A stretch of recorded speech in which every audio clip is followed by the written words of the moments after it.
what do you do at Allanys Agriq? What is Allanys Agriq all about? We are an Agriq value chain company. Basically, what that means is we operate within some value chains within the Agriq space. The regular victim is production. So everybody assumes that Agriq is about production, but there's a lot within the Agriq space that is beyond the production. I major in the trade, but of course we produce also. We operate majorly within the production aspect, the trade aspect, and the value addition aspect, and then of course logistics. So how did this begin for you? My journey interestingly started somewhere in Ota. Of course, I studied agronomy, so naturally agriculture is my background. But this aspect of what I'm doing now I started trading commodities. So I stay in Ota then, about 2010. I thought that what can I offer, within my discipline. And I figured there are lots of factories within Ota. So I thought, okay, let me begin to supply them Agriq inputs for their kitchen. And that's how we started. Before I knew it, we were supplying major factories within the Ota community. The challenge I've discovered, of course, all those I learned while I started business as a student, undergraduate. So I've learned where some gaps are.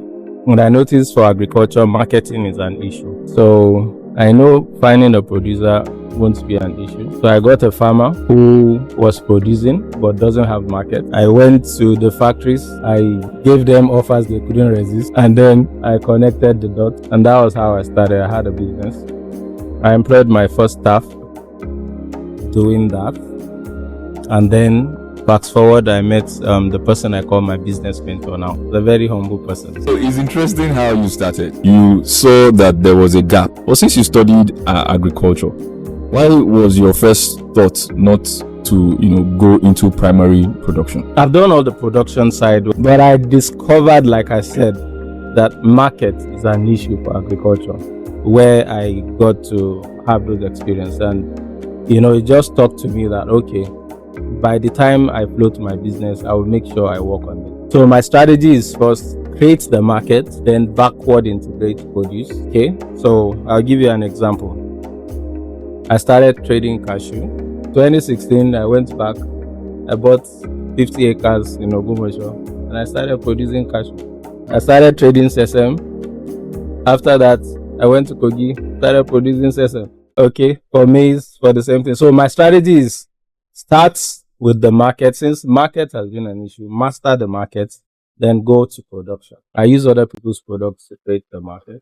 So what are some of the important value chains that people can see opportunity, tap into, and make something out of it? Agriculture, you can arguably contest this, is the only industry that accommodates everybody. If you are in health, if you are in tech, if you are in admin, accounting, you will find a place in agriculture. Okay, so when the government was saying go back to farm, it doesn't mean that everybody has to go to hoe and cut. Okay, look at what area of competence you have and see how you can give expression to it within the agric space. Okay, so I'll make mention of some of the value chain within the commodity trading alone. Of course, the major culprit is the production, but let's take it a notch higher. There's warehousing. I know people within, even in Lagos, who don't trade commodities. They just get warehouse and partner with people who are within the agri-commodity space, and they provide warehouse and they make their money. So it's a transit. Okay, you are bringing your goods from up country. You don't have where to warehouse it in Lagos. You meet with this guy, and then you warehouse. You pay him. You get your containers. You move in. He's happy. He looks for the next guy to bring again. Price fluctuation, So that is that. Secondly, the trading. Like I said earlier, within the trading there are two spaces. You can be a trader, a day trader, or a speculator. Okay, day trading means, okay, I buy, I add export value, I sell, or I export, depending. Okay. Or I speculate. Speculator looks for when the prices are low. He enters, buys, and waits till the prices are high. it looks for a buyer locally and sell. Okay, so you can play within the trading space. You can also play within the input space. Everybody thinks of fertilizer and herbicide and all that, but there's lots of inputs. Okay, for one of the commodities I played, for example, cashew nuts, jute bag supplies. I know somebody who supplies me all my jute bags every year. Another area, okay, I don't have money at all for any of this. You can be a market agent.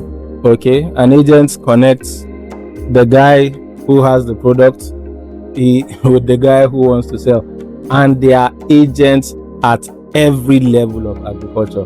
Go to your local markets in Kano, in Katsina, there are market agents there. Come to Lagos, there are market agents here.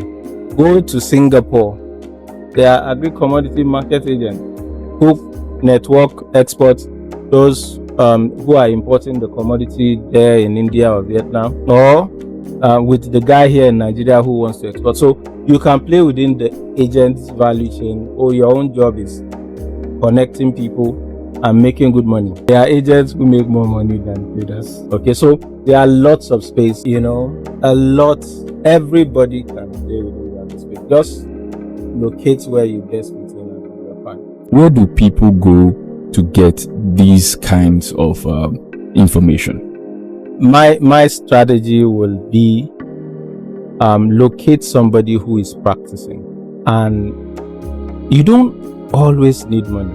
Just I've taken people on intern. There are people who follow me online, and they just say, and they come to Kogi, come to Kano, they just come on intern, So it's not always money. Look for somebody who is practicing.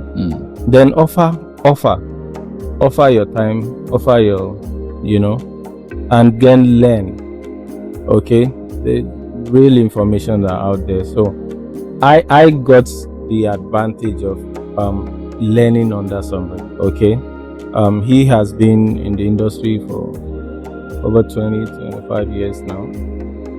Okay, so I went under his wings, and then he gives me guidance. Okay, so I think that would be what I would suggest for anybody who wants to practice. Locate somebody who is practicing. So what are some of the challenges that are inherent in this business? Number one, it will still be the government. So I'll refer to India.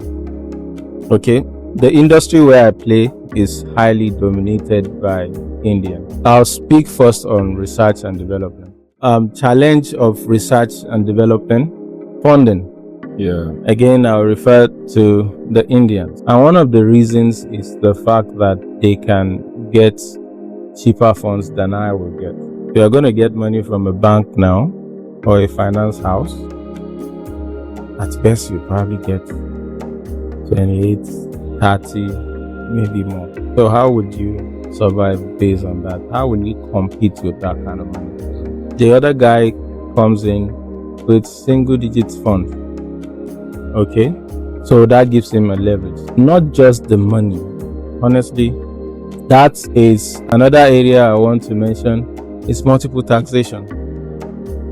Anybody within the agri space will tell you this. Before you move your cargo from point A to point B, they will tell you the kind of money you will have to spend. For those in exports, another challenge is the port congestion. I know government is saying a lot, but those who are in the space will tell you there are issues with the port for now. So, but like I said earlier, there is no venture without its risk. There are lots of people still and playing within that space. So just have it at the back of your mind that some of these things will be the challenges.